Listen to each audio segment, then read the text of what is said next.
Teri Garr, a beloved actress, comedian, and enduring icon in Hollywood, passed away at the age of 79 in her Los Angeles home.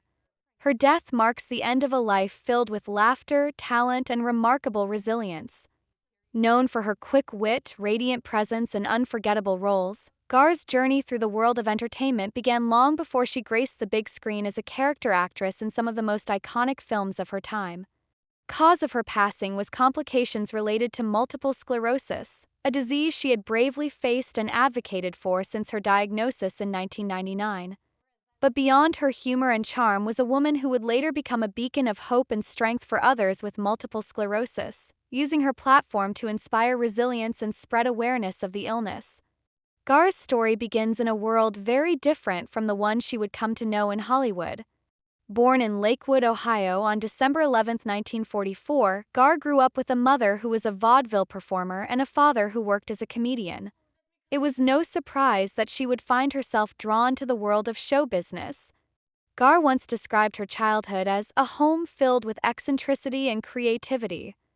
Her mother, Phyllis Lind Garr, was a dancer and wardrobe mistress, while her father, Eddie Garr, was a vaudeville performer and comedian. The family moved frequently, following her father's career opportunities. Tragically, her father passed away when she was only 11, an event that left a significant impact on her young life. With her mother assuming the role of breadwinner, Garr learned early on the value of determination and hard work. Encouraged by her mother's background in entertainment, Garr began dancing at an early age, often mimicking the stars she admired on the silver screen.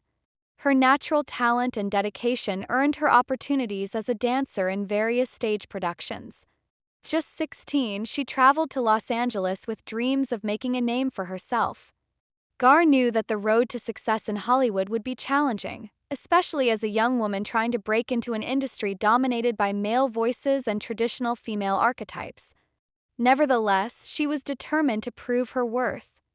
One of her earliest breaks came when she landed roles as a dancer in a series of Elvis Presley films, including Viva Las Vegas and Clambake. Appearing alongside Elvis, Garr found herself thrust into the world of Hollywood glamour and intrigue, but her heart was set on acting. The Elvis films were a significant stepping stone, allowing her to familiarize herself with film production, but she quickly realized that dancing alone wouldn't be enough to fulfill her artistic ambitions. Despite her beauty and talent, Garr faced rejection frequently, learning to brush off the setbacks that came her way. She would later reflect on these early years with a sense of humor, saying that Hollywood toughened her skin while also teaching her to keep the spirit of a butterfly inside. As her confidence grew, Garr transitioned to acting, securing minor parts in television series like Dr. Kildare, Batman, Star Trek, That Girl, The Bob Newhart Show, and Maude. These bit parts may have seemed small at the time, but they were crucial in shaping her craft and laying the groundwork for the breakthrough roles that would define her career. According to Kelly Kessler, an associate professor of media and cinema studies at DePaul University, Garr's early career exemplifies the challenges and perseverance required to succeed in an industry as competitive as Hollywood. She hit a number of the high spots of that period in terms of what would be considered quality TV then, Kessler observed. The variety of roles she took on reflected her adaptability and willingness to immerse herself in different characters, a quality that would become her trademark. Garr's presence in these early television shows, often opposite iconic stars, gave her exposure and allowed her to hone her comedic timing, which became a cornerstone of her career. In the 1970s, Garr's visibility on television increased as she appeared on variety shows alongside legends like Cher and the Pointer Sisters. The variety show era allowed Garr to showcase her comedic chops in skits and songs, often improvising and delivering lines with a deadpan charm that captivated audiences. These performances helped her refine her comedic voice, setting her apart in a time when few female comedians had a significant presence in Hollywood. In fact, her appearances on these shows became a source of inspiration for a generation of young women who saw in her a role model, someone unafraid to mix beauty with wit and elegance with humor. By the mid-1970s, Garr's career was on an upward trajectory. She began landing substantial roles in major films, showcasing her versatility across genres. One of her first prominent film roles was in The Conversation, directed by Francis Ford Coppola.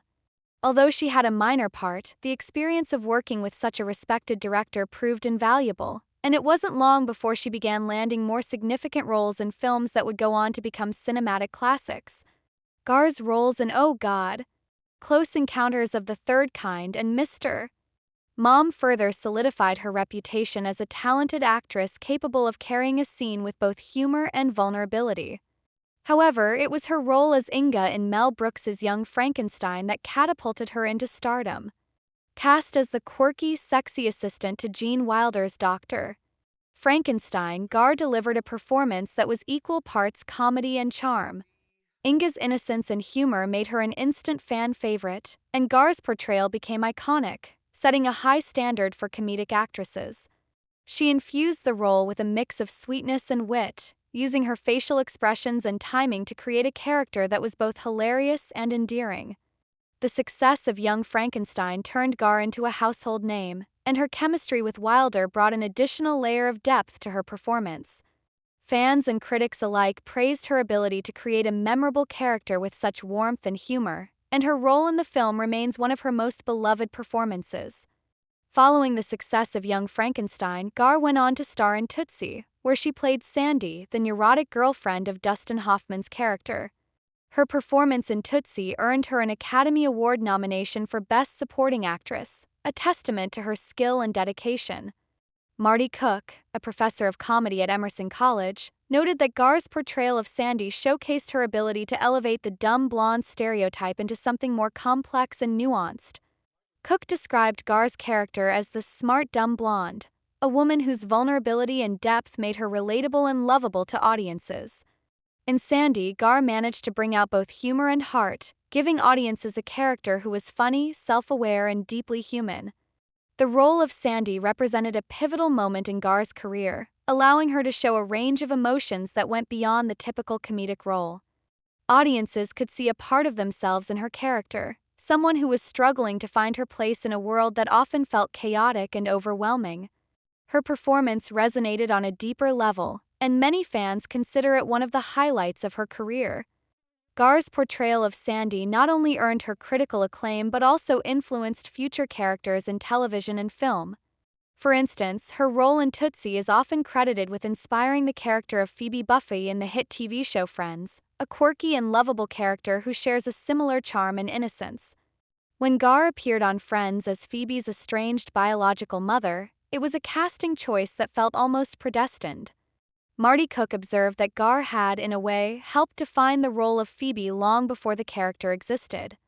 Her portrayal of Sandy, and her career as a whole, had contributed to the development of female characters who were allowed to be both funny and vulnerable.